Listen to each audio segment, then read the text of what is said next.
COVID-19, the whole thing was premeditated. It was murder. It was active terrorism. And let's not pretend like maybe there's a more complex explanation for, I don't know, the facts. And the facts are, for 58 years, the United States, the UK, in collaboration with researchers around the world, planned to use coronavirus to instill the most tyrannical reform of society that this generation has ever seen. It's just incredible when you start going through the dates.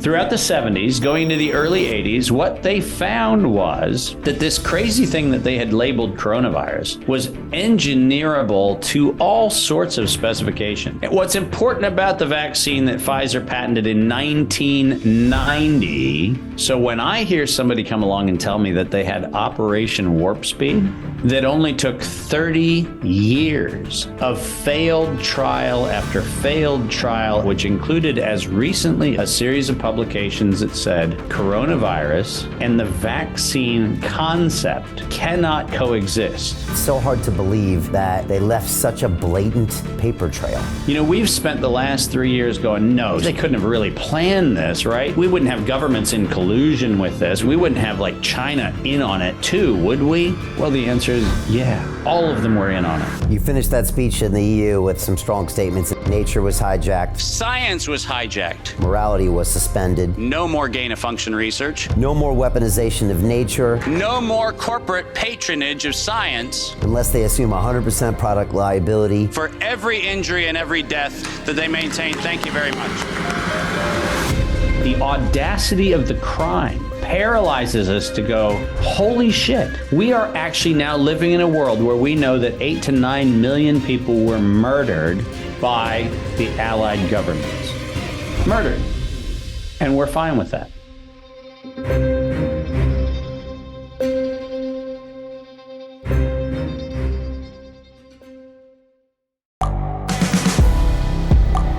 The world is changing. Inspiration is everywhere. It has never been so easy to connect, share, and bring people together. We're learning from others and finding the best in ourselves. Challenging our beliefs, sharing our vulnerability, overcoming our fears, transforming ourselves so we can transform the world. How far can we go? This is London Real. I am Brian Rose. My guest today is...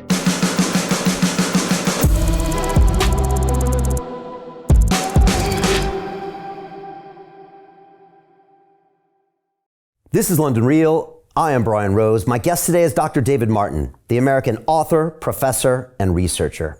You are the founder and CEO of MCAM, which provides research and advice to over 160 countries regarding finance, patents, and trades.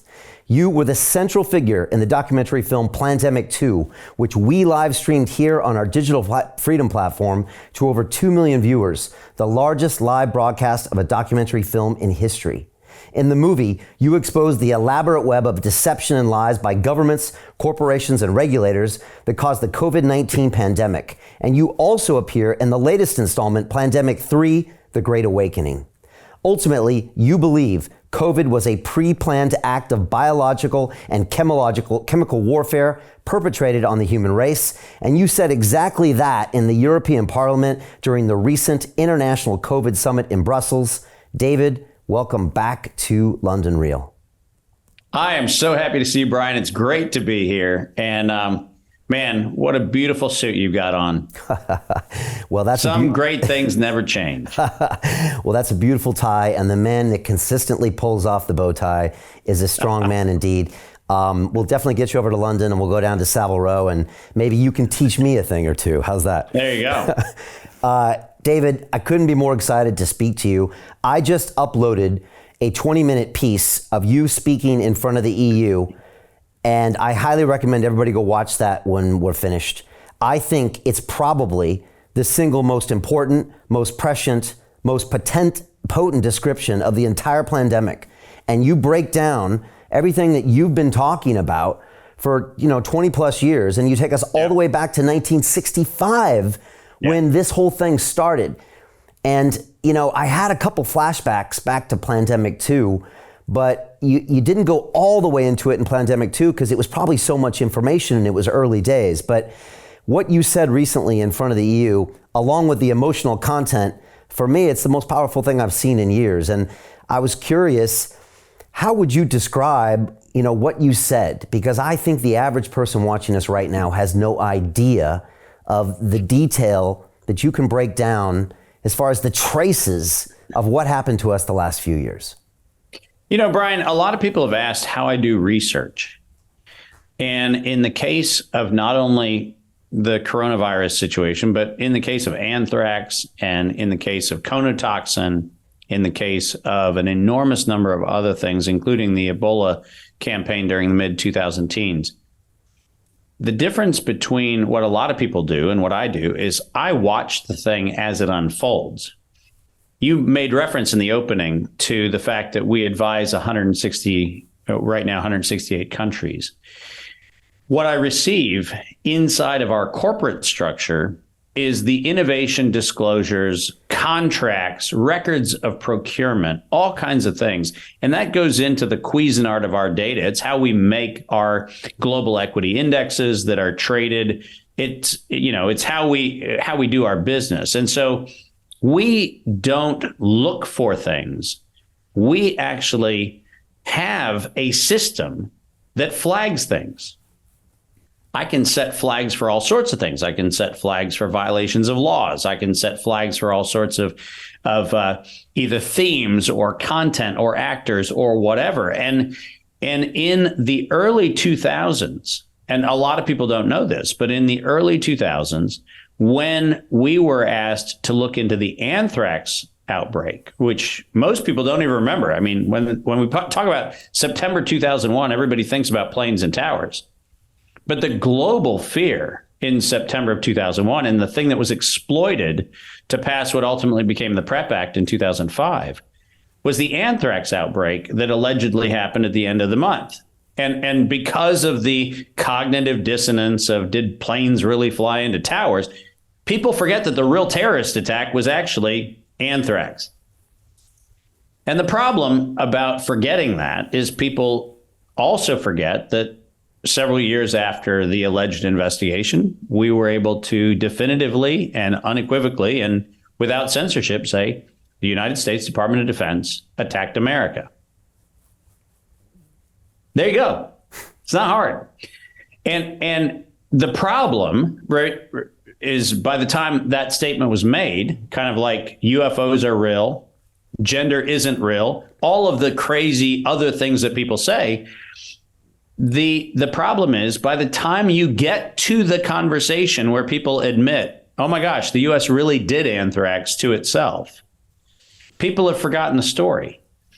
And so in many respects, COVID is amnesia 2.0. That's how we should describe it, because this was another U.S. did it to itself, right? And the Wall Street Journal just this past week, and this part cracked me up, through this amazing FOIA request, which allegedly was something they fought long and hard for. You know what they found?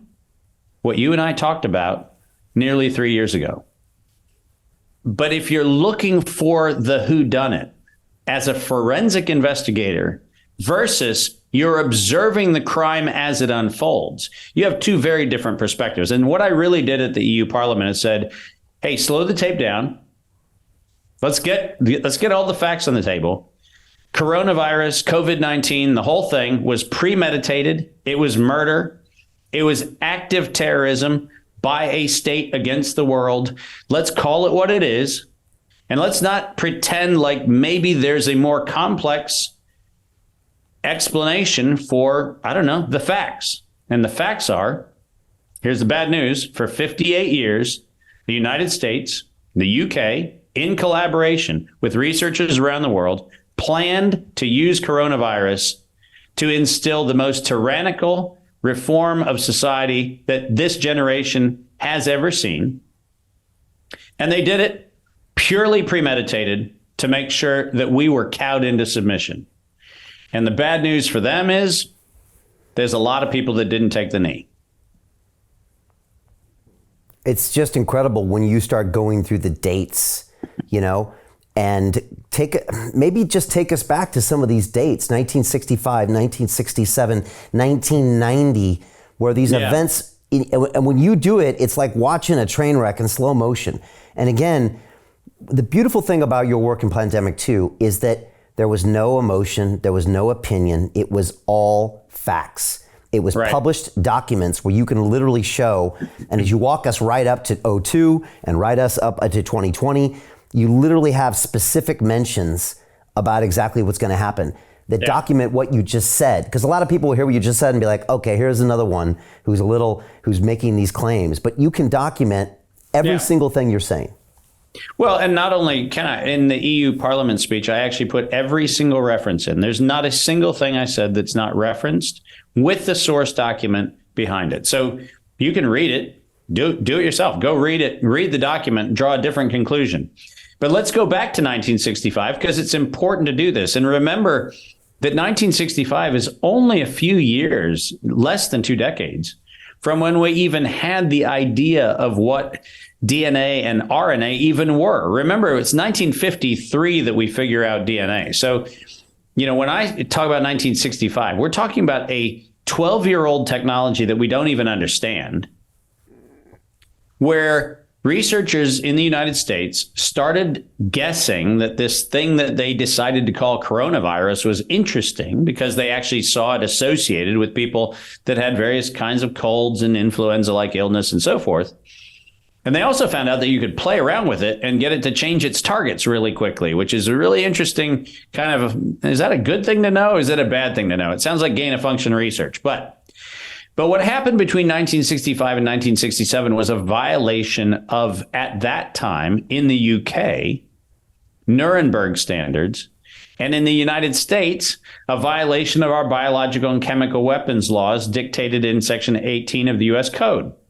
What specifically we did was we took what was allegedly pathogen samples from the United States, and in 1967 and in 1968, we infected Britons who were healthy. Just let that chill just for a minute, like a rosé on a hot summer afternoon, right? That's a, oh my God, what did you just say? I said it. We broke the law. We knew that we had something that made people sick.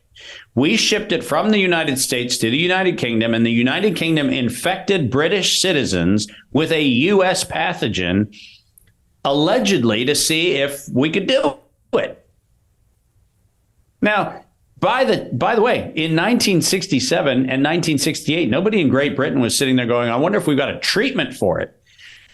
They were first trying to see if they could infect people with the thing, right? That's kind of an important point to make, because the waiver of biological and chemical weapons laws in the United States and the waiver of the Nuremberg standards in the UK are based on whether you're doing research for the purpose of benefiting therapies, not seeing if you can infect people. And this is one of those little nuances that if anybody bothered to read the law, they'd go, oh my God, what he's saying is actually true. We can research for the purpose of treatment, but we cannot research for the purpose of going, what if we can take a biologic sample from the United States and make people in the UK sick?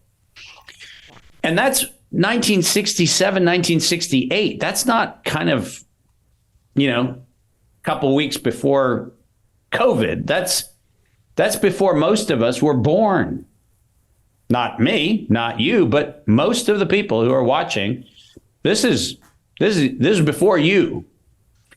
And what's important about that is if you go back and you look at the research, and this was primarily the United States and the UK, primarily, throughout the 70s, going into the early 80s, what they found was that this crazy thing that they had labeled coronavirus was engineerable to all sorts of specifications. You could make people sick. You could target different tissue.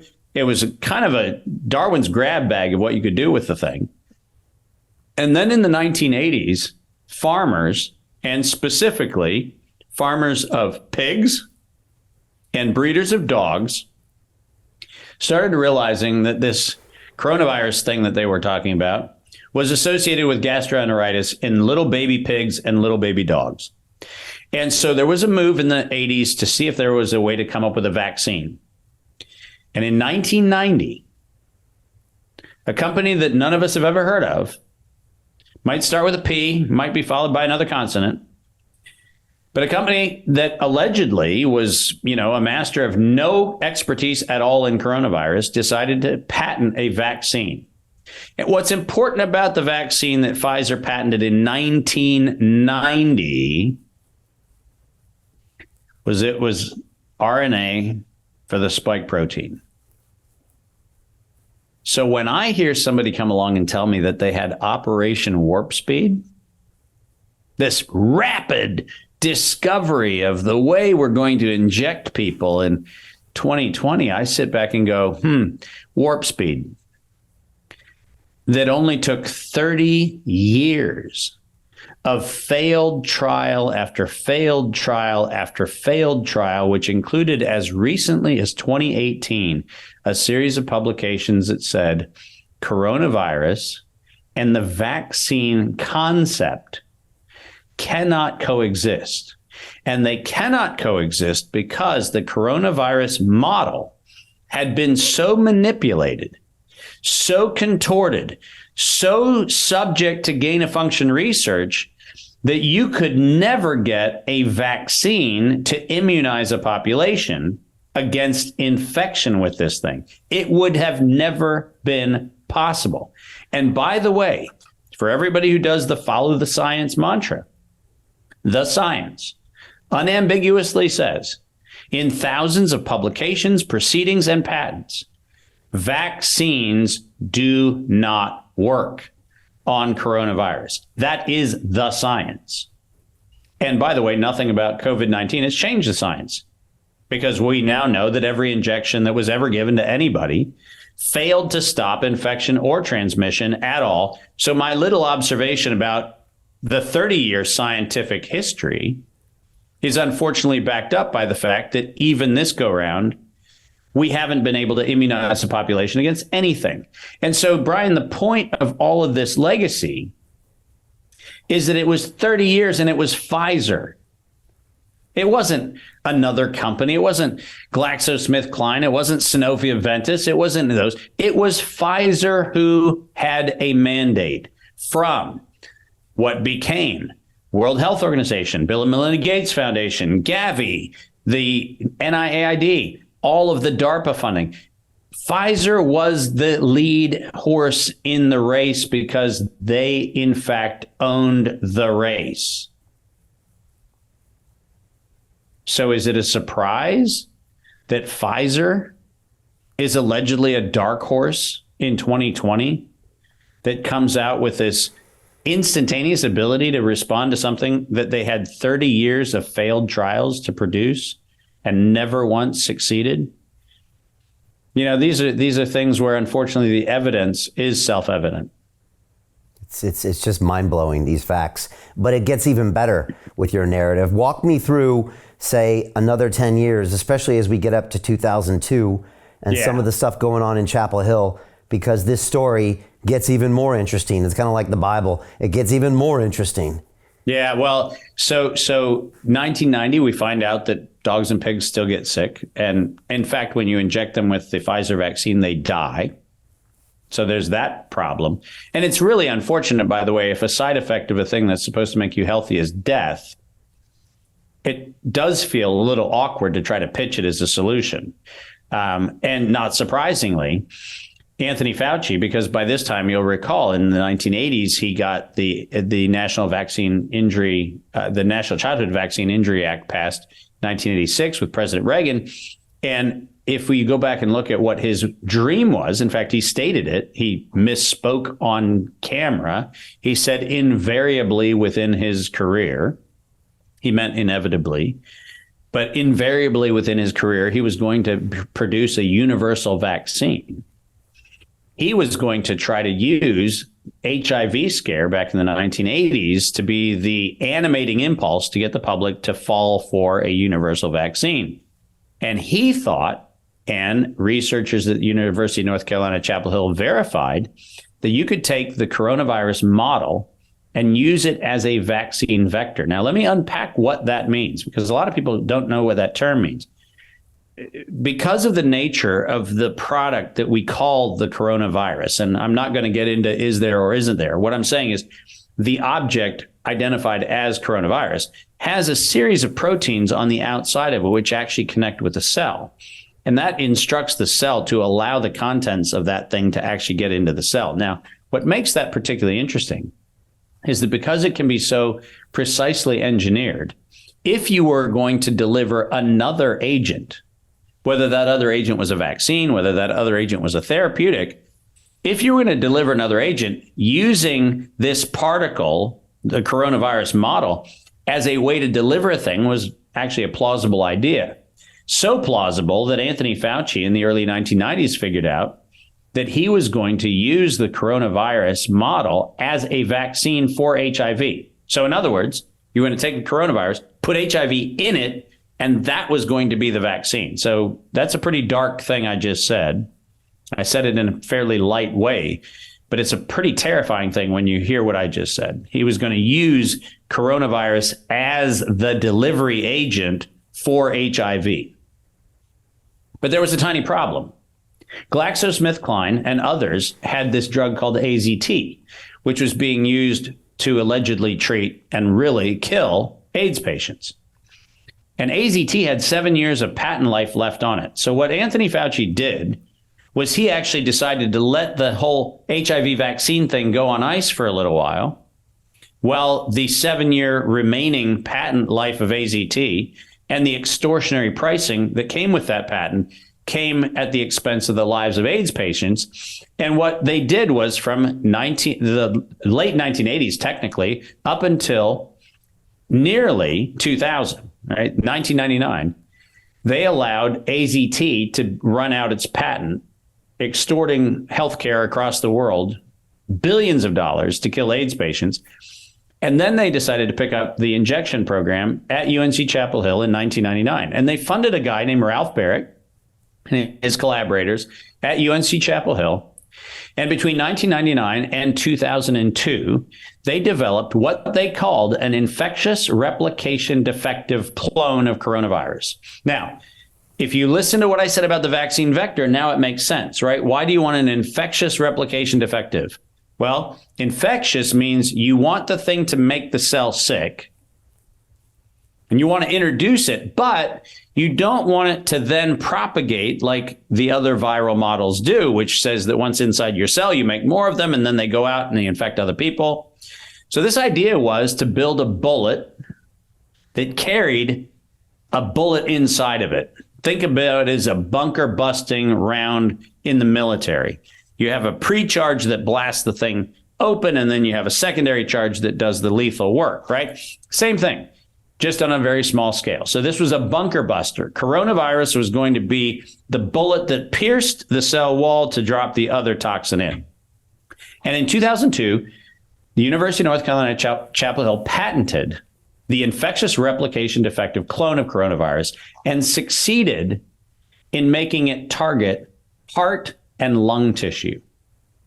Now, just let that chill for a moment again, right? Remember, we're talking about researchers that said, it's making dogs and pigs sick. Let's see if we can take that same thing and see if we can target the heart.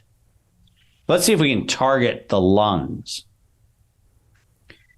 And if you had an outstanding question in your mind, like, are these good people just misguided?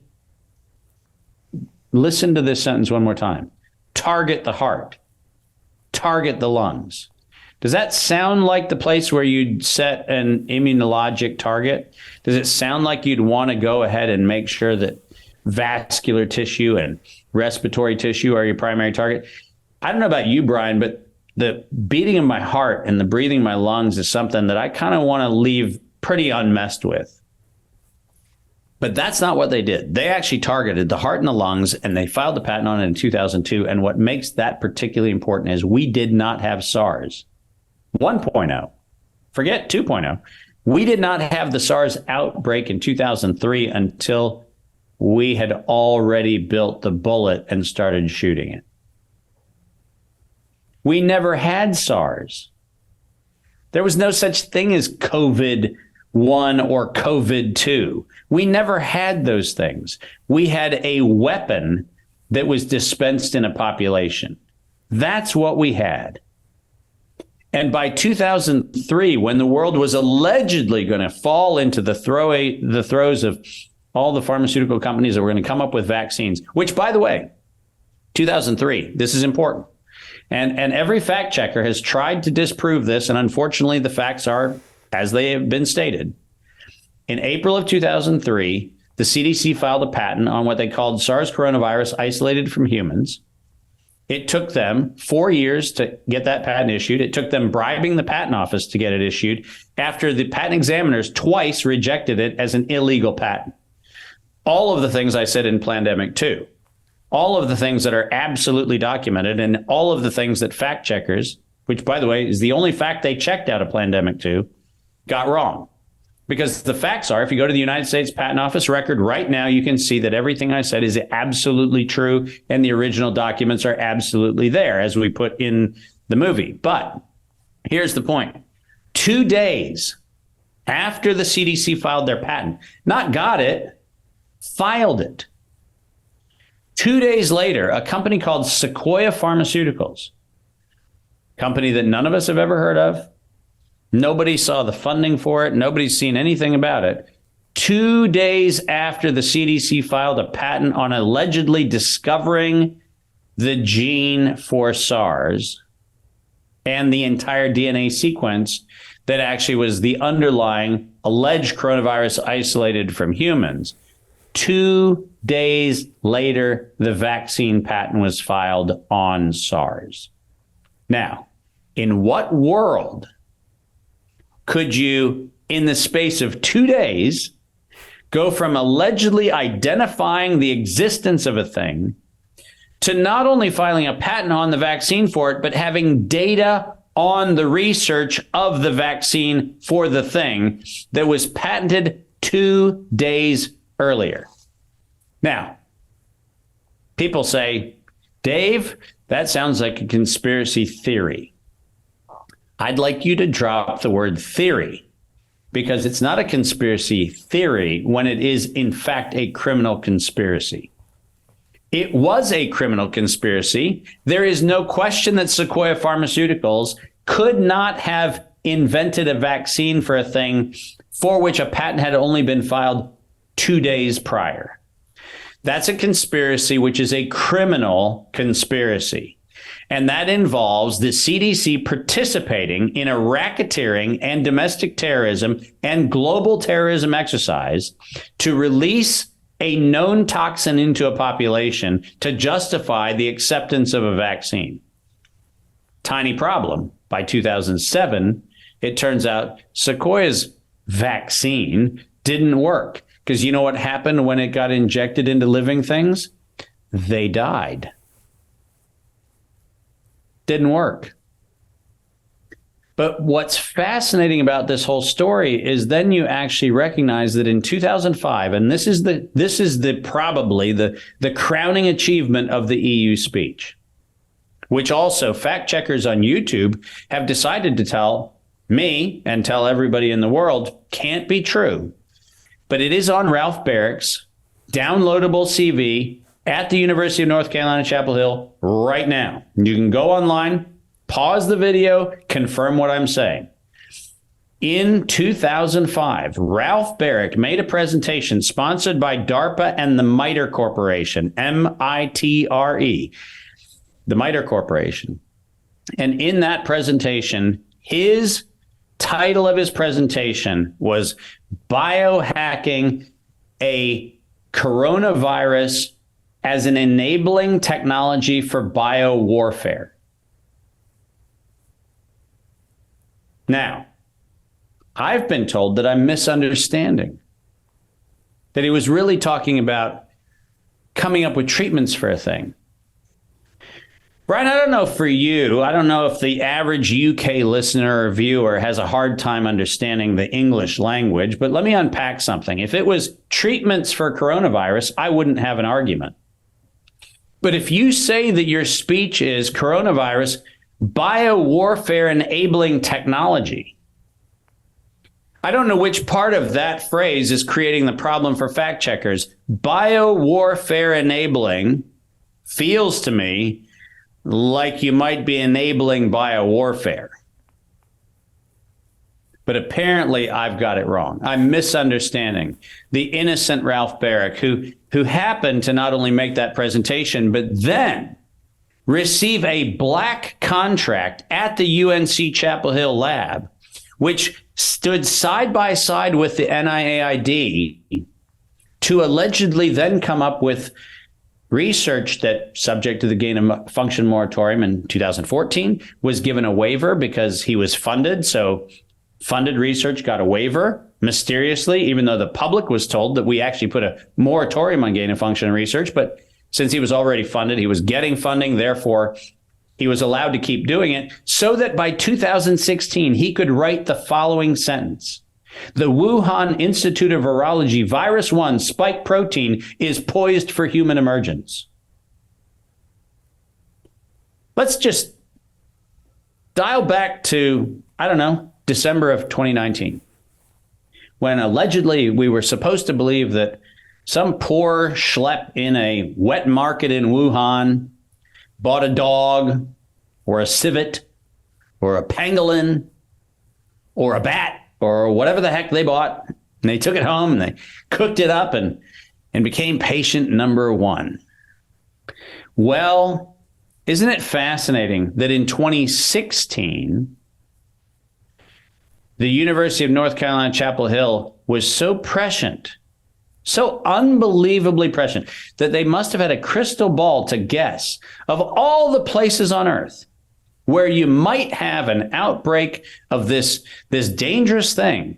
Isn't it fascinating that they published and then went on, several of the colleagues patented the spike protein poised for human emergence in 2016?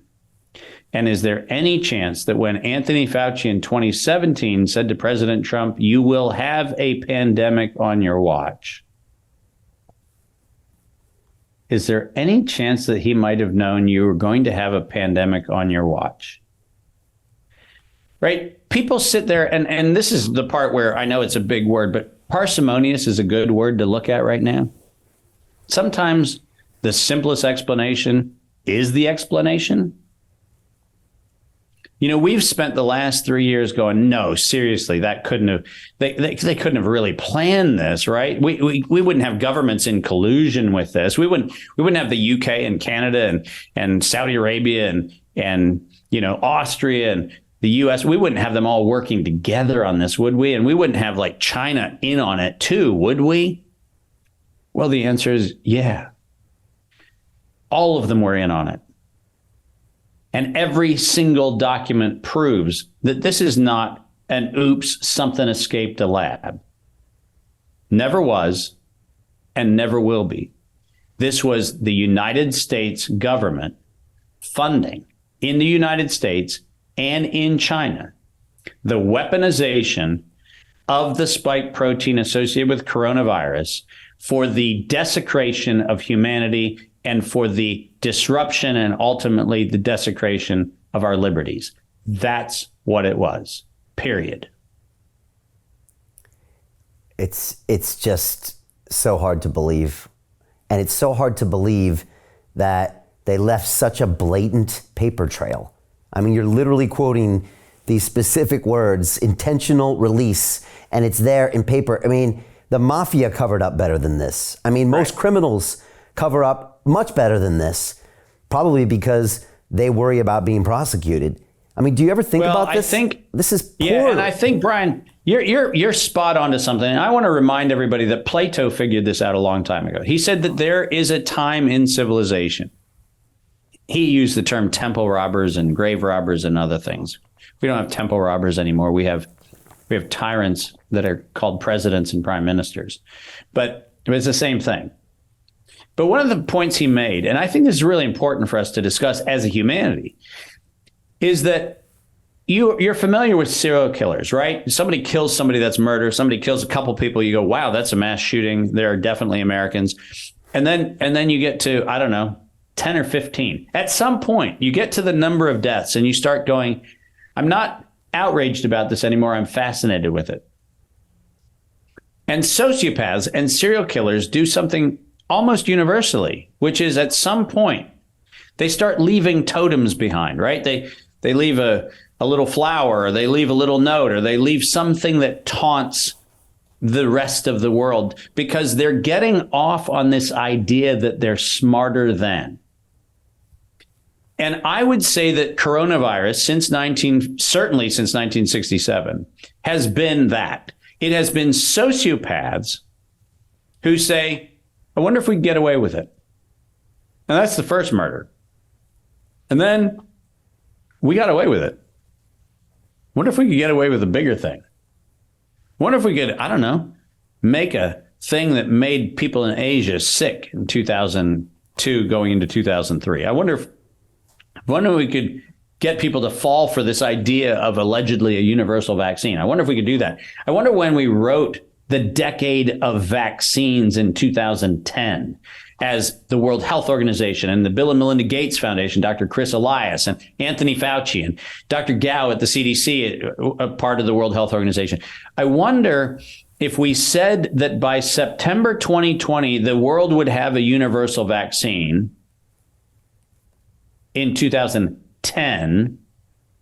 And then when we recited that to get the world to accept a universal vaccine, the same authors in September of 2019 said that to create the sense of urgency, we would have an accidental or an intentional release of a respiratory pathogen.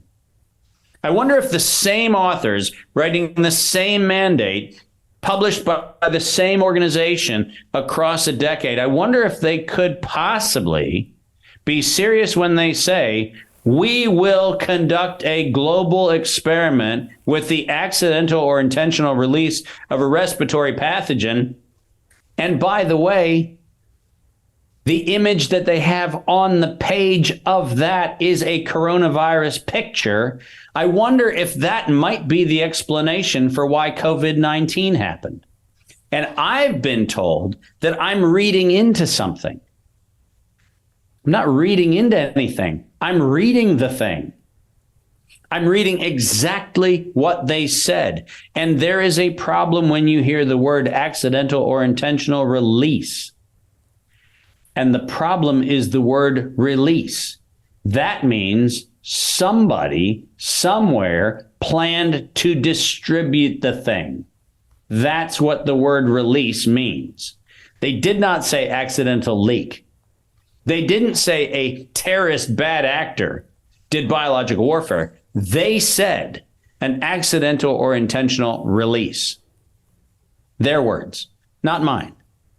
And this is where you're exactly right. The audacity of the crime paralyzes us to go, holy shit. We are actually now living in a world where we know that 8 to 9 million people were murdered by the allied governments. Murdered. And we're fine with that. One day there'll be a Netflix series. There'll be this guy in a bow tie doing an investigation, and people go, I wonder if that was inspired by Dave Martin. Listen, the whole thing is so egregious that we are paralyzed as a civilization to consider that that is what our governments have become. But the newsflash is, I have actually recited their words, not my opinion. But besides the power motive, there's also that financial motive. And you said something in that EU speech that was something you also emphasized, in the fact that they were saying that in order to get I think it was the investors' attention, You would have to get yeah. the media to propagate this to get the public to ultimately uptake the vaccine. I might be paraphrasing, but you know, I'm morally obligated to quote Peter Daszak when people ask me this question, because if you're going to listen to the admission of the crime, it's best to get it straight from the criminal. And in late 2014, published in February of 2015, for all the fact checkers who want to fact check the statement, Peter Daszak at the National Academy of Sciences made the following statement, and I am reading it directly from his paper. Until an infectious disease crisis is very real, present, and at an emergency threshold, it is often largely ignored. To sustain the funding base beyond the crisis, we need to increase the public's understanding for the need for medical countermeasures such as a pan-coronavirus vaccine. A key driver is the media, and the economics will follow the hype. We need to use that hype to our advantage to get to the real issues. Investors will respond if they see profit at the end of the process. By the way, that is evidence in any crown court in the world. That is premeditated murder. That is premeditated international terrorism. And it is financial racketeering in every civilized country on earth. And to date, there is not a single prosecutor who has used the admission of the crime to prosecute the crime. Nowhere.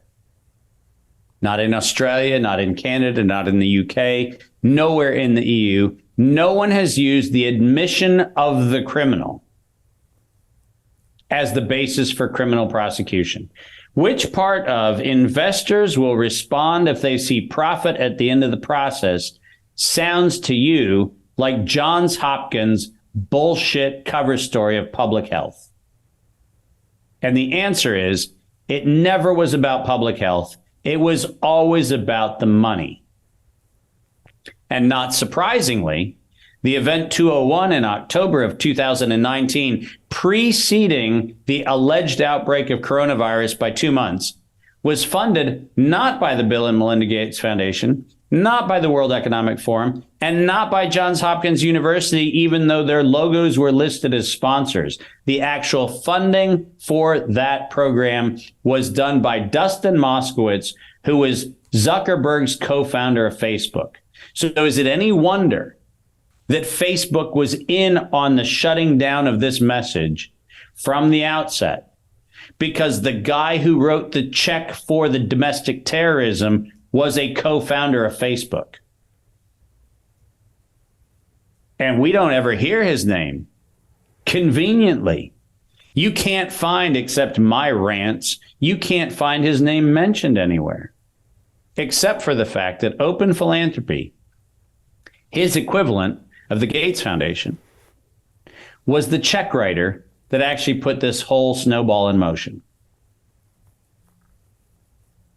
Event 201 is another audacious move, which is, again, hard to even comprehend that you would stage something like that publicly, full well knowing that there was only a matter of time before this happened. Again, that is... 2 months. Yeah. 2 months. And ultimately, this then comes down to what we've witnessed of this, $100 billion, $200 billion payday that a lot of these actors now benefit from.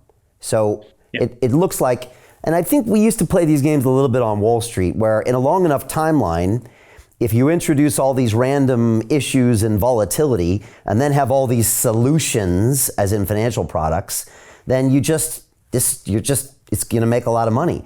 Now, the exact details of when it happens or how it plays out, and maybe it's probability weighted, like you said, maybe Fauci had to wait and ride out the AZT and then it was going to come. But in a long enough timeline, everybody gets paid. Is that what's happening here? Well, there's no question. I mean, remember that Pfizer had no economic interest in an animal vaccine for coronavirus, right? That was not That was not interesting, which means that the high probability is that they were just a stooge. And the wink, wink, nod, nod is, hey, do this for us, set the process in motion. And when it comes around to continue watching the rest of the episode for free, visit our website, londonreal.tv, or click the link in the description below.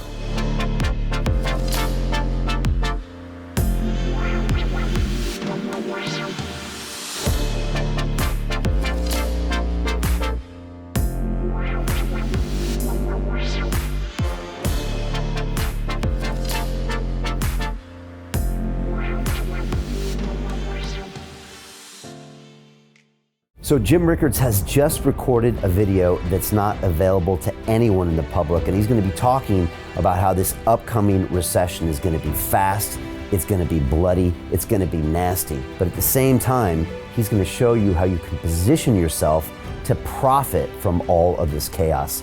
Now, we've made this video only available to our viewers. Go to londonreal.tv/Jim. Watch that immediately. I can't say enough good things about Jim Rickards. He understands the global economic system better than any guest I've ever had on London Real.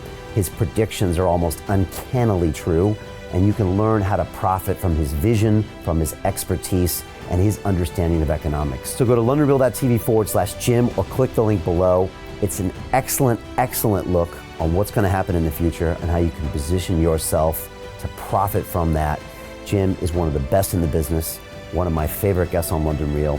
And he's very, very good at predicting the future and showing us all to profit from it. So click the link, and I hope you enjoy. Hey, it's Brian Rose, founder of the DeFi Academy. I've told you my 4-week crypto bootcamp is amazing, but don't take my word for it. This is what my students are saying. The DeFi Academy was an amazing experience for me. It took me totally out of my comfort zone. In this course, I was challenged, I was held accountable, and pushed to do things that honestly weren't always easy. It's been phenomenal, and I can't believe we're already up on our 4 weeks. It has flown by. Going through this DeFi accelerator by far was one of the best courses I've taken. You do this course, you really get into the nitty-gritty of the activities that will make you comfortable with decentralized finance. Thank you so much to Brian and everyone at London Real and the DeFi Academy for even putting together an amazing course like this. Anybody else that wants to do it, please sign up. It is well worth the money.